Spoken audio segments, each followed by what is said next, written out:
Okay, awesome.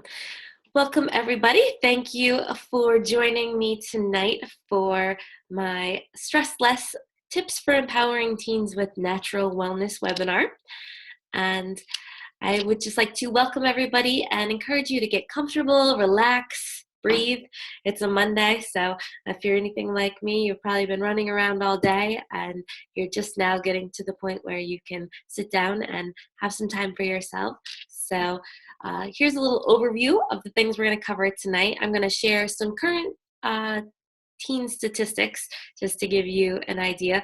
Most of you indicated when you registered that you are either a parent or a loved one or a teacher of a teen. So I want to just share some of the reality of the global situation there and then give you some opportunities to share your unique situation as well. I'm also going to share my story so you know who I am and why I do this and kind of where I'm coming from in my unique approach to working with teens. And that includes my teen empowerment framework. So I've been working on different workshops and individual sessions for the past few years, really honing it down into a particular framework of techniques and tools and natural wellness that have really benefited a lot of kids. So I'm excited to share that framework with you.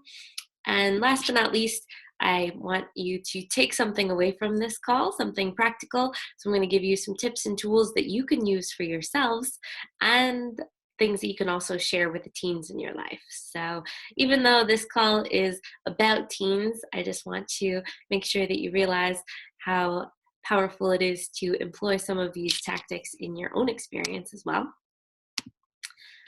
And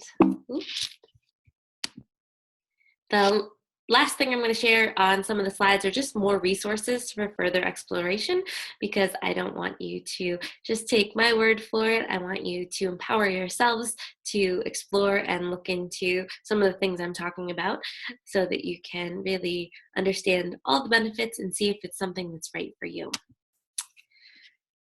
So this is a very short list. It's by no means comprehensive, but here are some of the challenges that I hear about from the teens that I've been working with. So I'm just curious if your teen has any of these challenges.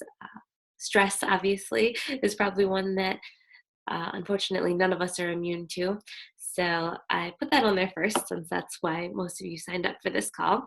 But that stress can present itself in so many different ways: in academic struggles, which could be overachieving and underachieving, perfectionism, just general overwhelm, social problems, emotional ups and downs that can lead to poor health, lack of sleep, technology overload, and exposure to drugs and alcohol. There are just a few things, and there are so many other things that I could have put on this list, but if there's anything more in particular that you want to share that impacts the teens in your life, please feel free to put those in the chat box, and I will stop the screen share from time to time to go in.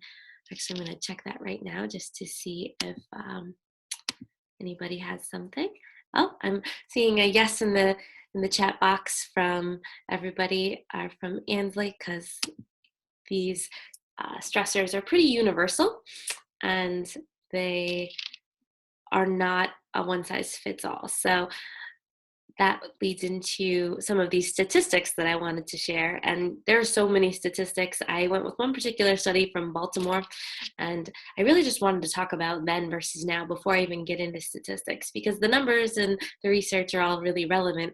But for those of us who have seen the shift in the world in the past even 10 years, you can really get a feel for the stressors that didn't always exist, which makes this sort of a whole new territory to explore.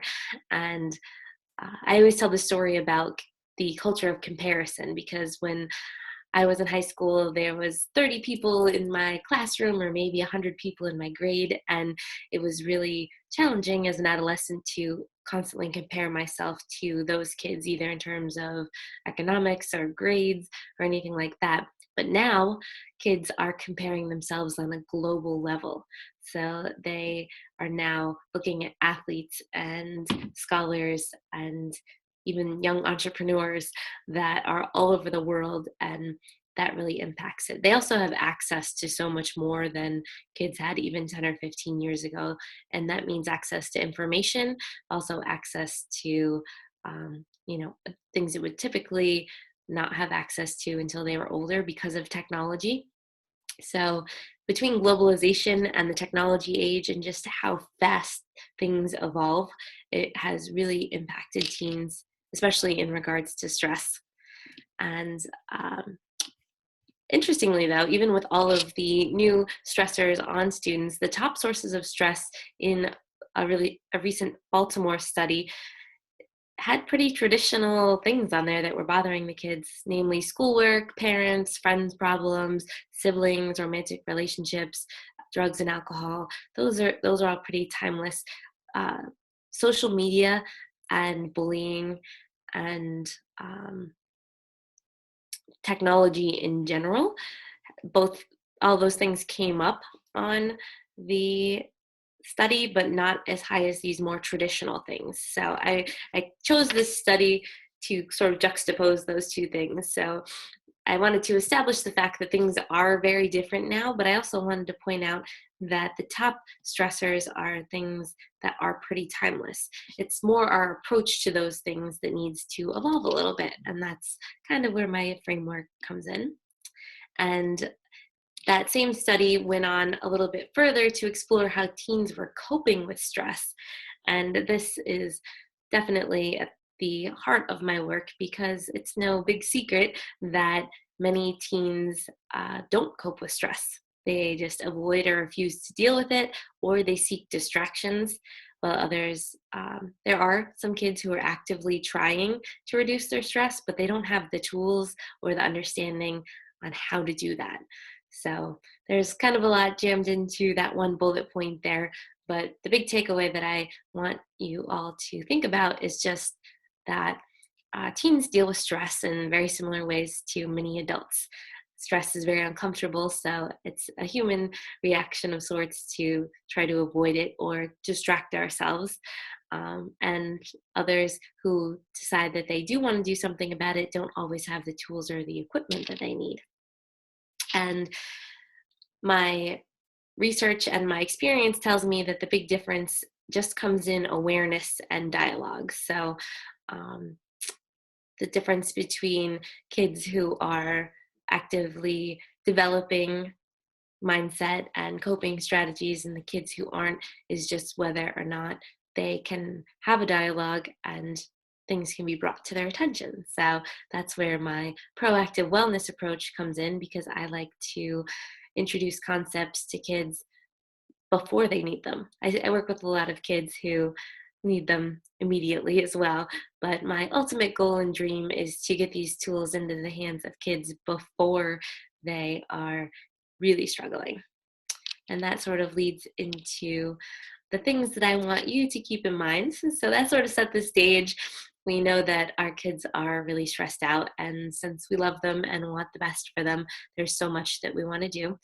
And I'm going to definitely share the things that have made the biggest difference in my practice, but I would like you to keep a few things in mind as we go.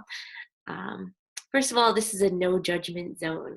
So some of the things that we're going to talk about and cover uh, really are subjective. So I don't want anyone to feel that their choices or their tactics up until this point are wrong, and just know that there is no judgment.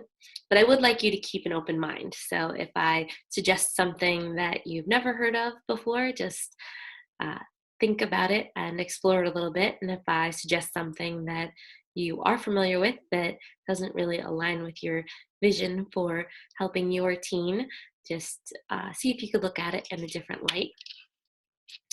And most importantly, there's no right or wrong way to do this. So a lot of times I end up working with parents one-on-one. And when I work with the kids even, they have this natural fear that they're going to screw something up, or that there's only one right or wrong way to explore the principle. And the reason that I love this work so much and that I've seen such tremendous effects is that I really, really emphasize that at the beginning of all my workshops. and all of my seminars is that there is no right or wrong as long as you're doing what's right for you. So to use your own guidance. And in keeping with that, take what works for you and leave the rest. When I first began doing this work, I thought that I had to do all of it. So I experienced so many tools in a very short amount of time, and I wanted to perfect them all. And they weren't all for me. So some things are going to work really, really well for you and for your teen, and other things aren't going to work as well. So one of my biggest goals in sharing information like I am tonight is just to raise awareness and to provide the tools so that you can explore and see what works best for you. And my disclaimer, I am not a medical professional. So my approach is focused on proactive wellness, not treatment, diagnosis, or prescription related to any medical conditions. I do work with a significant amount of teens who have medical professionals, and I keep a dialogue with them, or at least a dialogue with their parents about their medical treatment. But everything that I'm going to share with you tonight is intended for all kids. And it works for kids who are struggling and kids who just need a little bit of extra help. So that takes me to my story, because right now, for those of you who don't know me, you're probably wondering who I am and why I have spent so much time studying teens and focusing on them and developing this program. And I am a former high school teacher. I taught high school for 11 years and I absolutely loved it. But I really went into teaching because I had a teacher who made a tremendous impact on my life. When I was in 11th grade, my English teacher believed in me. He showed me that I had talents and I had abilities. And if it weren't for him, I don't even know that I would have gone to college. And not only did I go to college, but I kept going to college. So I have 2 master's degrees and most of my doctorate. And I absolutely loved teaching, but I really just loved teaching because I wanted to support kids socially and emotionally. I wanted them to have the experience that I had with Mr. Evans, and I wanted them to believe in themselves, and I wanted them to know that they have choices and that they can choose to focus on the positive even when things were really difficult. So my teaching career ended about 2 years ago, and that's when it was about a year after I started discovering natural wellness. So I was introduced to Young Living essential oils, Kundalini yoga, mindfulness, and just basic nutrition, exercise, sleep. So it was this perfect cocktail of basically learning how to take care of myself without chemicals and toxins. And that was really important to me for 2 reasons. I have a husband and a son, and my husband is a stage 4 non-Hodgkin's lymphoma survivor. And my little guy is sort of a miracle baby, and he is super sensitive to anything synthetic and toxins in the environment. And just from my own life experience, struggling with stress and anxiety and not wanting to be medicated for it, I went on a crusade to find alternatives. So that is what was the big turning point and transformation to make my life look so different now. So instead of working in a traditional school, I now work in a wellness center.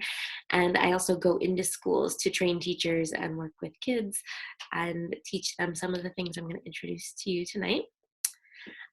The other thing I want to share is that I am also in recovery, and I say that we're all sort of in recovery from something, but it's taken me a while to really heal and break through my stress and anxiety. My overachieving perfectionism are the big things that I'm in recovery from. So there are so many emotional things that everybody goes through on a regular basis that they can heal from. And once I experienced the freedom that came with that healing, I became really passionate about sharing my story of recovery and also sharing these tools. And I especially want to help young people with these tools because I can only imagine what my life would look like if I was introduced to them when I was younger. And they are very receptive to a lot of the things that we're going to be sharing tonight. It's also important to note that I still struggle, but I found the tools I need to navigate those struggles. And I think a lot of times when we're talking about wellness and stress management, that there's a misperception that there's a way to um, just be done with stress altogether or to be completely healthy and zen all the time. I'm sure that it does happen for some people, but my approach is a little bit more practical because I still struggle pretty regularly, but these tools have made a world of difference. And ultimately, I like to help people see past their limitations just by sharing my experiences and my unique take on personal development, mindfulness, and young living essential oils. So, those are the big things that we're going to focus on for the rest of the night tonight because it was a hybrid of those things that transformed not only my life, but the lives of so many people around me. And before we get into the empowerment framework, I just want to make sure that nobody has any questions. There will be time at the end for questions on everything. And I know that I'm moving kind of quickly, but I am available to all of you after the call as well, not only to answer questions, but to give you further, more in depth information and hopefully to do a series of these calls. So I won't have to go through the statistics of my story quite as much, and we can just jump right in at this framework part. And since I don't see any questions right now, I'm going to introduce you to my 3 C's. So, in all the work that I've done with teens as a teacher, as an instructional coach, and now as a wellness practitioner, these are the 3 areas that I love to focus on and enhance the most because I found that once these areas are fully developed, or at least kids have tools for what they need, they can um, really develop what they need. So the first C is creativity, and I don't mean that in the artistic sense so much. I mean it more in regards to allowing kids to know that there are different options and different ways to approach things and to recontextualize failure.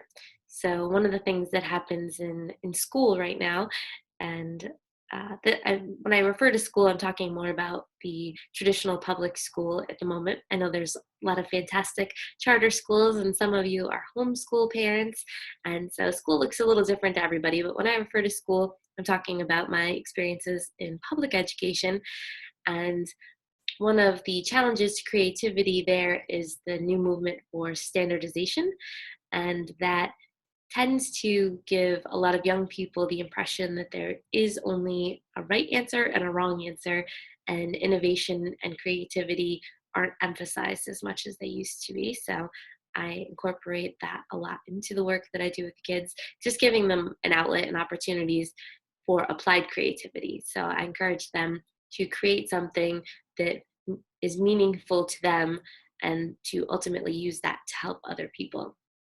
The second C is compassion, and that is sort of self explanatory, but in our world currently, and just in the world of teenagers and the online harassment and bullying and um, social struggles that the kids face, the idea of compassion is something that we really can't emphasize too much. And that means compassion for ourselves and compassion for each other. So a lot of times the kids are so hard on themselves, more so than anybody else could possibly be hard on them. So teaching compassion and putting things in context of their role as compassionate beings for themselves and for others is incredibly transformative. And last but not least is confidence. This is one of the hardest ones, and it's true what they say. We do teach what we need to learn the most. So confidence has always been an area that I struggled with personally, but through my work and because of the kids, I have been able to really understand the importance of owning our unique identity and our individuality. And these three C's have led to some phenomenal opportunities in my life. The first thing that they did, as I started to really put the three of them together, I was able to inspire a lot of teachers and students at the school that I worked with to start sort of a grassroots movement for positivity.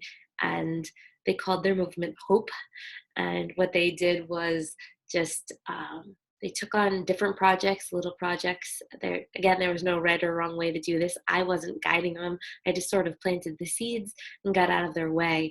And what they did, just based on creativity, compassion, and confidence, was one of the most incredible things I've ever witnessed. They used their talents and their abilities to help each other, to help younger students throughout the district. They made t-shirts to symbolize their commitment to their project.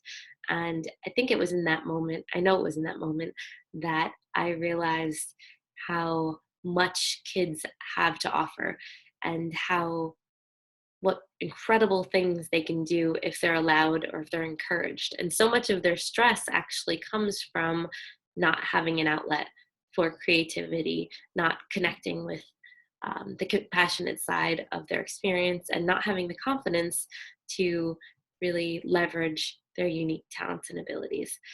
So the three C's have been sort of turbocharged or solidified, influenced by these three key areas. So the three C's are the sort of the big umbrella, but the tools to get to that level come from positive psychology and growth mindset, which we're going to talk about all these in a minute, but this is just sort of an overview. Mindfulness, which is a practice that transformed my life and is working wonders in schools across the nation. And last but not least, natural wellness. So taking care of myself physically and emotionally with things that are not synthetic, namely essential oils, but also just good nutrition. And so we are going to get into each one of these a little bit more deeply, because this is sort of the heart of tonight's talk, is the framework. Oops, sorry. And the first part of the framework is growth mindset. And this is a fun one to share with teens, even younger kids, and adults. Speaking of younger kids, when I first started doing this work, I really thought that I was going to be working with high school aged kids, because that was where I was familiar with. I knew that my focus on the three C's and these tools were highly effective with that group, and I knew that they were really stressed out. But what an interesting thing started happening when I started marketing my courses and working with kids individually and in groups at my wellness center was that I had a lot of really young kids that were joining me because they were so stressed. And that really opened my eyes to understand that the things that I was perceiving as stressful for teenagers are actually affecting kids at a much younger age, especially if those younger children are exposed to social media. So, this growth mindset is perfect at any age. And basically, what it means is that our mindset can be developed. So, it's like a muscle. There are some people that believe our mindset is fixed. We're sort of, which means you get what you get and that's it. You're kind of stuck with your whatever abilities you were born with. Growth mindset says that we can develop a new understanding, we can develop better skills. So this is something I'd love to introduce, because one of my personal mantras and one of the things that guides so much of the work I do with the kids is that we don't always get to choose what happens to us, but we do get to choose how we react to those things. So these are all sort of little nuggets from my work that I would love for you to share with your teen and just start a dialogue with them and see if they believe that, see what their take is on getting to choose their reaction. Because especially in adolescence, it's really typical for people to overreact or to not pause long enough to choose their reaction, or to even know that they can choose to react differently, even if everybody else is reacting in a certain way. This is also where I like to introduce my focus on gratitude, which is a cornerstone of my work, and it goes with growth mindset in a lot of ways. Growth mindset is based pretty heavily in brain science and neuroscience, and so is this concept that you can't feel stressed and blessed at the same time. So at the end of the call, I have a few challenges that I want you to put into practice in your own life and with the young people in your life. And a daily gratitude practice is definitely one of the things that I'm going to challenge everyone to do. I do this every night with my husband and my little guy. And the key here is to focus on feeling the feelings of gratitude and to also be as specific as possible. So you can't just be like, oh, I'm grateful the sky is blue. It has to be something you're emotionally invested in, because what happens when you engage in those feelings of gratitude, it disengages your amygdala, that fight or flight part of your brain. So a lot of times when we're feeling stress isn't always a bad thing. Stress comes from the part of our brain that tells us that there's something wrong and we need to do something about it. So back in caveman times, when we were being chased by tigers, it was really helpful that that part of our brain came on and encouraged us to get out of harm's way. The problem in our modern society is that there are so many invisible tigers and things that trigger our brain to react in that fight or flight sort of way. So, one really easy way to tame that, or at least pause it, is to shift your focus from whatever the stressors are to something that you're really grateful for. And even on the worst day and the worst circumstances, most of us can find something to be grateful for, even if it's just that we have eyes or that we, can start again the next day.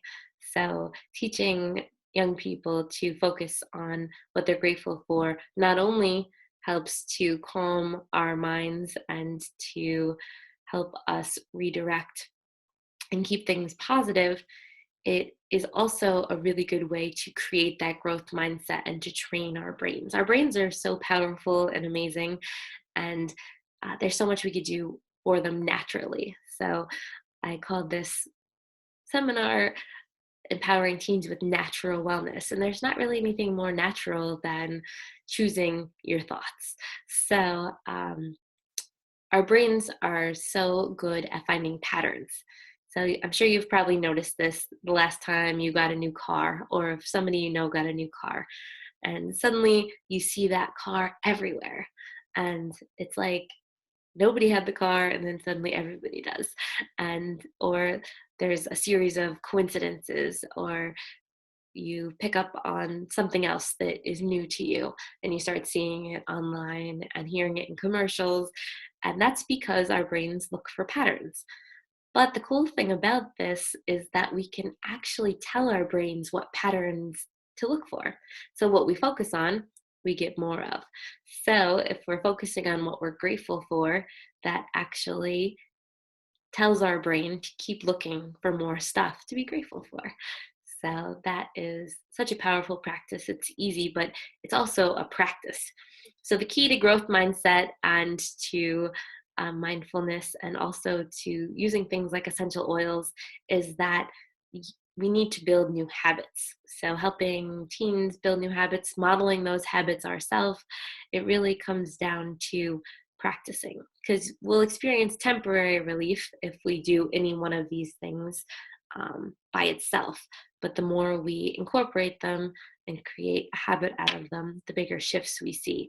And a lot of kids really understand this. I work with kids who love to play music, who are athletes, who are dancers, and they all understand that they need to practice in order to be successful in any of those areas. Or even with school, they know they need to study.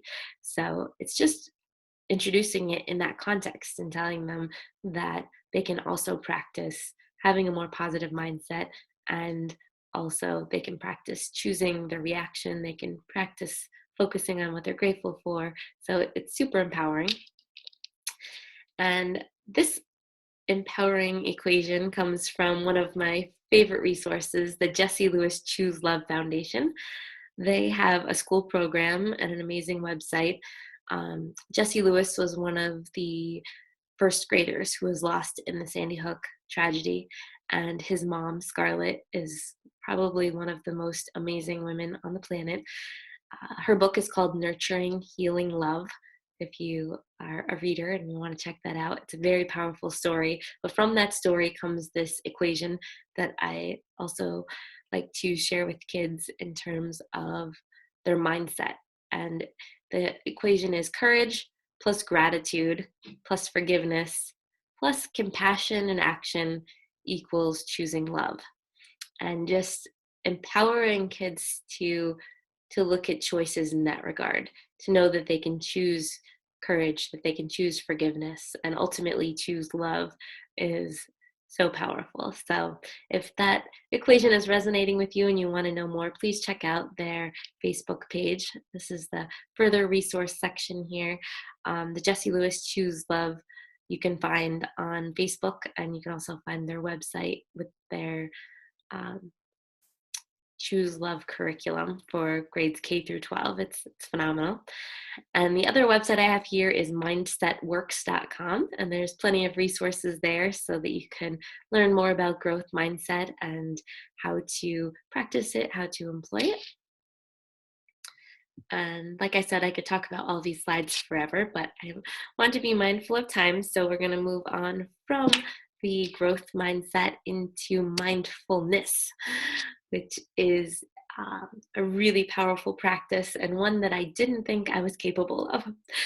So mindfulness, the definition by one of the uh, most renowned teachers, is paying attention in a particular way on purpose in the present moment, non-judgmentally.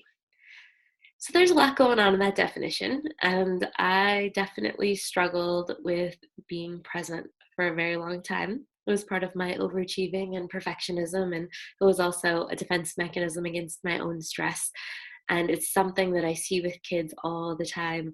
They really, really struggle with being present because they're constantly multitasking and because they are so worried about the future, mainly. Some are stuck on things that happened in the past, but for the most part, the kids that I work with are concerned about where they're going to go to school, what their job's going to be, sort of creating a 10-year plan when they're 12 years old. And that is really overwhelming. Even for those of us who are adults and have a 5-year plan, we know that if we get too hung up in the future, it's overwhelming. And if we get stuck in the past, it's also overwhelming. So mindfulness is another practice. And there's so much research and so many great resources. I definitely want to do an entire Zoom call just on mindfulness. But a little mindfulness takeaway that you can start practicing with your team is to really set aside time, even if it's only 5 minutes a day, to really check in and be present with one another. A lot of families have started adopting a technology-free hour in the evening, or just a family dinner where everybody can really connect with one another and just pay attention. And there's so many things that you can do mindfully on your own. You can practice mindful listening and just take in the sounds around you. You can look around mindfully and notice things that maybe you never noticed. You could probably do this in the room that you're in now. Have you really noticed even what color the walls are, or the texture of the carpet, or anything like that? So many of us young people especially kind of get on autopilot going through and forget to slow down and take in everything around us. And this is another very natural way to uh, promote wellness, because it allows a break from the worrying about the past and the thinking about the future. And my favorite technique for this is super simple, and I do it in a lot of my things. For those of you who've been following me on social media, you've probably done this already, but I can't emphasize it enough, and you should definitely do it more than once a day. And that's just to pay attention to your breathing. I will tell you that I suffered from chronic anxiety and panic for years. And it turned out that I was actually not breathing fully. I was breathing enough to sustain myself, but I wasn't actually breathing deeply enough to let go of tension, enough to really bring myself into the present moment. And as I work with groups of kids and go into classrooms, I notice in so many instances that the kids are not breathing fully. So, this is a great introductory thing that, when practiced regularly, can make huge transformations, huge natural transformations. So, I just want everybody to try this right now. Again, there's no right or wrong way, but it is most effective if you take a slow, deep breath in through your nose and just hold it there for a couple seconds and breathe out fully. You might feel your shoulders start to relax. You might feel a little lightheaded if you haven't been breathing, but you're just going to do that 2 more times. So do a nice, slow, deep breath through your nose. And just hold it there for a second and exhale fully. And on the third one, you can even add to it and just breathe in, focusing on something that you're grateful for, something that really makes you feel good. And this time, when you breathe out, just imagine letting go of anything that might be bothering you. And just feel that leave your body, even if it's just temporarily. And now just check in with yourself. Do you feel any different? Do you feel any shifts? Do you feel any more relaxed? Um, Something so simple as breathing makes a huge difference. And that's what I love about the work that I do, is that it doesn't need to be complicated, and it can be fun, and it is really just about adopting little habits and practices that help us take care of ourselves all the time. Tons and tons of resources for mindfulness, like I said. The ones I have here on the screen. For those of you who are calling in, I promise I'll share the resources and the recording with you. But there is a website called childmind.org that has some parenting resources for mindful parenting.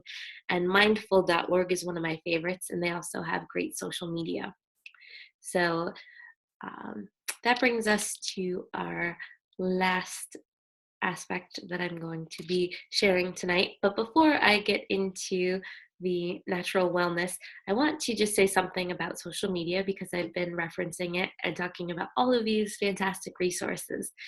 And I have a whole program for teens and for parents and for teachers that's called Mindful Social Media. And it sort of is about, not sort of, it is about helping people who are on social media to be mindful not only of what they're posting, which is really important, to be careful of what you say and how you're perceived online. So there's a mindful way to share things in social media, and there's also a mindful way to consume things in social media. So you could fill your feed full of really overwhelming opinions and information that causes more stress, or you can follow accounts like Jessie Lewis Choose Love or mindful.org that are going to give you those positive and really helpful tools.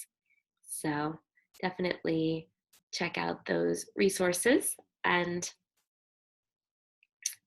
if you have any other resources that you'd like to add to this list, you can definitely do that too. All right. The third faction. So far we have covered the mindset, and we've covered mindfulness. My secret ingredient when I teach both of those things is to enhance it with Young Living essential oils, because the oils help to, oh, I think somebody is able to, if you're watching live, I'm not sure what's happening with the colors on the screen, but it's fun to see, I guess. As I share my screen, you guys have access to some of the tools that are on there. So I want to apologize if that was confusing. But the Young Living essential oils are just nature's wellness, and I think that these therapeutic grade essential oils are the key to a lot of the work that I do, because they have so many properties that help with relaxation, and they can be used 3 different ways. This is going to be a super brief intro to essential oils for those of you who are not familiar. When I was first introduced to essential oils, I was confused and I thought they were a little weird, and I had no idea how amazing and powerful they were going to be. Uh, but I definitely want to say that the things I share about essential oils, I only refer to the Young Living essential oils because the quality is key. Not all essential oils are created equal. So I'm a huge nerd and I had to study everything because I was going to be using these oils in the classroom. I was going to be using the oils on my baby. My little guy was only 1 when I started learning about essential oils. And I also used them on my pets, and I wanted to know for sure.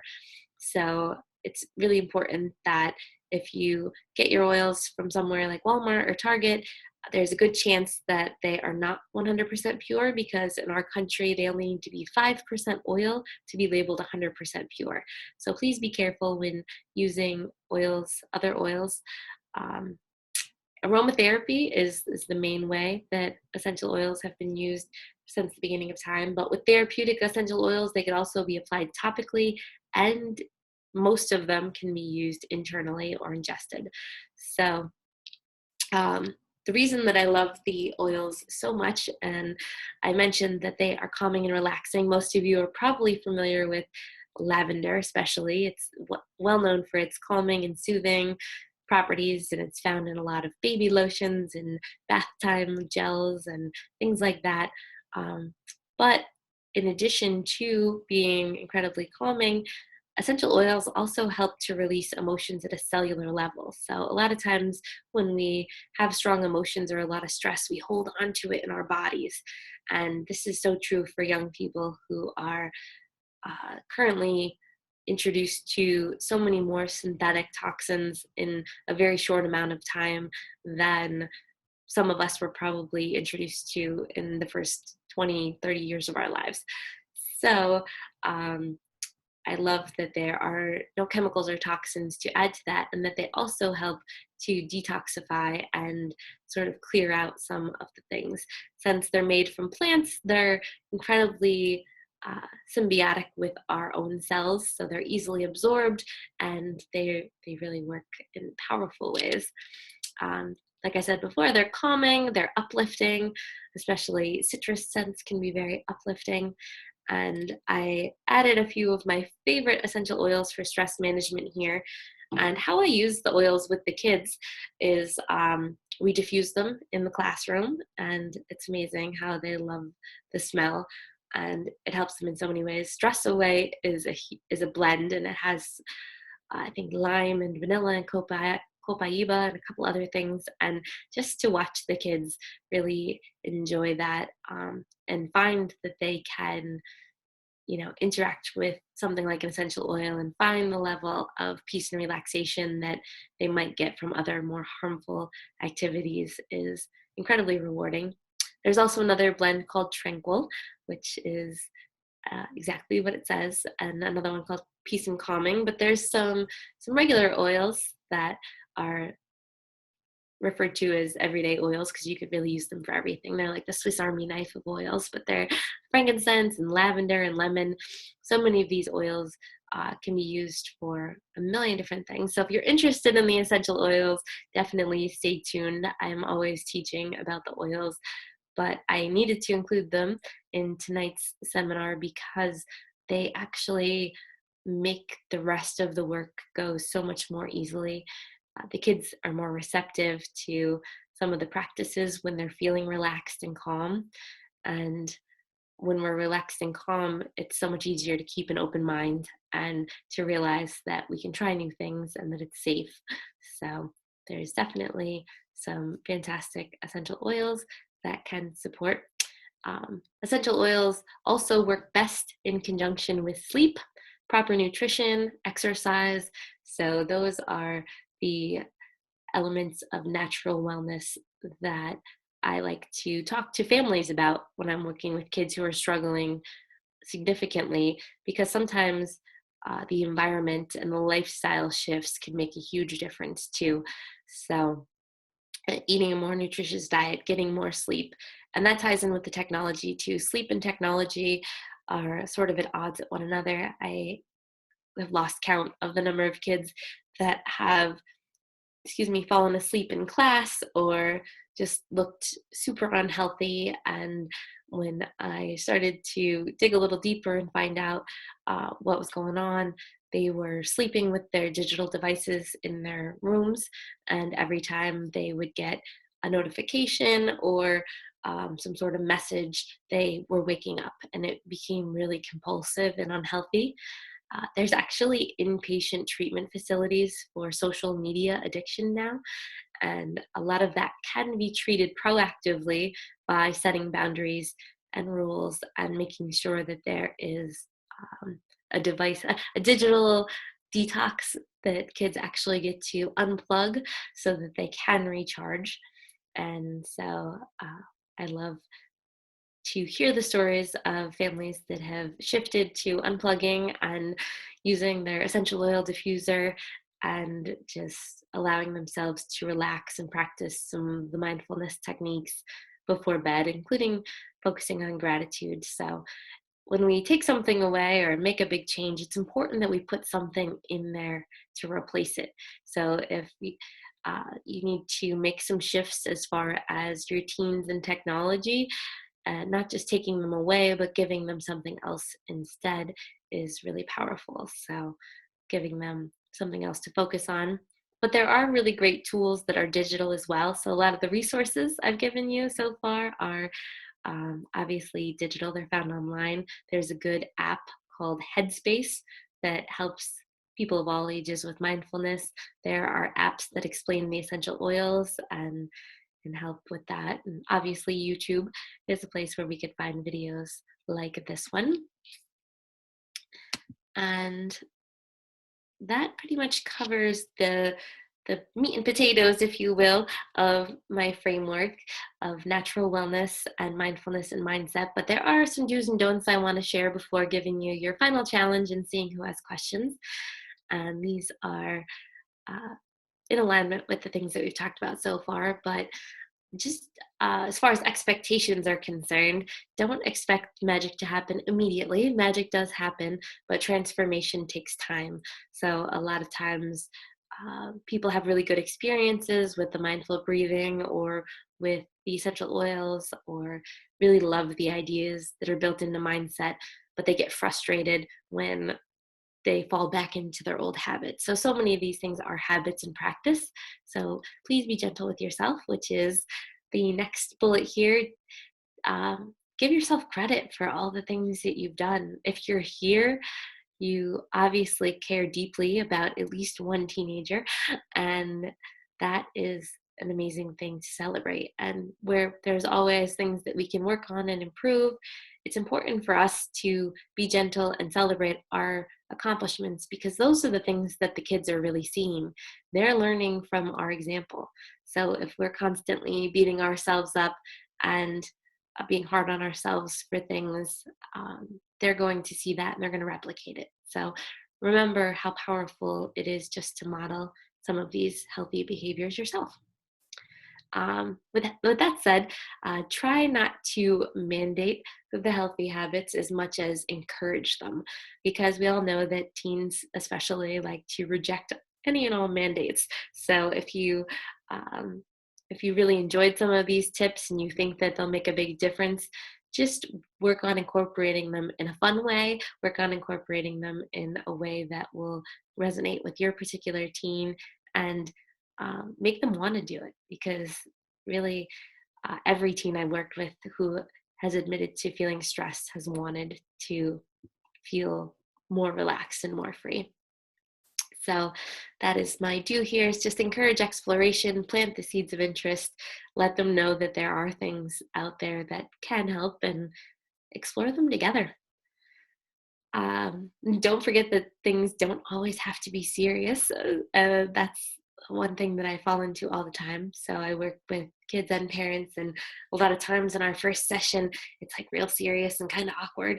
And they I think they confused me with sort of therapy, which is why I needed that earlier disclaimer about not being a mental health professional, because I like to have fun and I like to play and I like to incorporate all of these things in a way that makes everybody want to do them instead of feeling like they have to do them.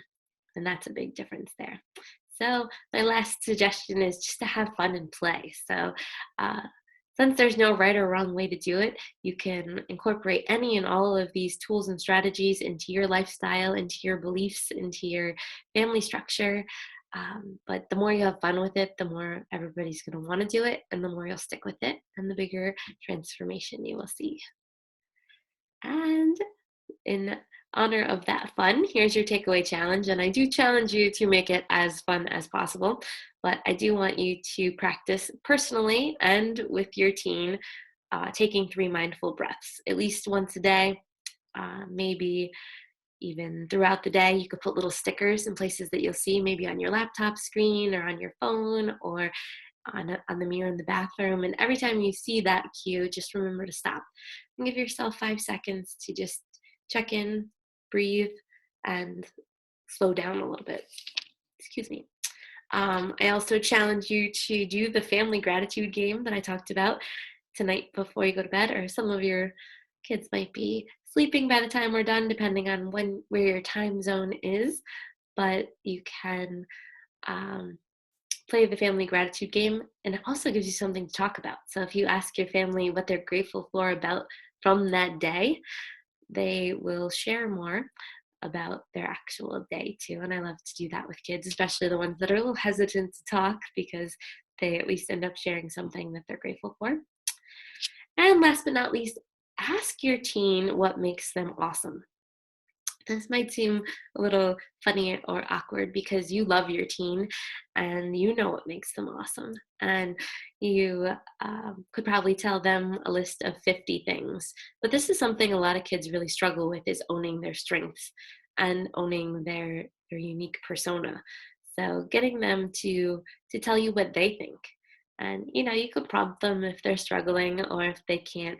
But it's just such a great way to understand if they might need a little bit more encouragement or confidence if they really struggle with this, or it'll give you a really good window into what they perceive their strengths are, what matters to them, and just gives you more of that common ground to talk about. So that's your takeaway challenge. And I have a few more things here. There's upcoming opportunities. So if you want to go more in depth on any of this or learn a little bit more or work with me personally, I have group workshops at Pathways to Inner Healing. It's on Main Street in Moscow. So those go by age group and gender. So some of them are currently forming because there's new teams that have been coming recently. I also do private sessions here at Pathways, and I do them online via Zoom. So I do one-on-one private sessions digitally. And I'm excited that I now have a few extra spaces available in my 3-month one-on-one empowerment program. And that is the most in-depth program that I have, where I work with teens and parents, sometimes just the teens, sometimes just the parents, or both. And those are weekly online or in-person sessions. So it's an hour with me every week, plus regular exercises, lots of email correspondence, daily text reminders with encouragement and ideas. So that's sort of the most powerful and in-depth opportunity that I have. But I also have a lot of resources where you can go get free information anytime. And that starts with my Facebook page, which is how you guys found this event. So you can always connect with me on Facebook. Email me at patty@thepattymclean.com. You can call or text me at 570-479-2162. Check out the essential oils on my essential oils website, pattymclean.vibrantsense.com. And I actually have a website of the documentary that started all of this. I didn't have time to share too much about the Plan B documentary, but it encompasses the philosophy of how amazing our kids are and what they're capable of. And it stars many of my former students of all ages. And it's a really cool documentary on my website and on YouTube. And you can also check out the Everyone Matters movement. I am their school programming and student empowerment advisor. So I do stuff with them in almost all the states and in 8 countries. So that takes the work that I've shared with you tonight sort of to a new level and involves a lot of school projects and things like that. And that is the end of our presentation. I know that was a ton of information in 1 hour, and I'm so happy to see so many of you here with me still. It is 9 o'clock now, but I would love to answer some questions. I'm not going anywhere, so if you want, I'm going to unmute everybody if anybody wants to ask a question, and you can also just use the chat box over there if you want to answer some questions that way. And I think those of you who are on your cell phone, just so you know, you're unmuted now. So if you want to stay muted, you can actually mute your, or you can feel free to ask questions or share some of your experiences and stories.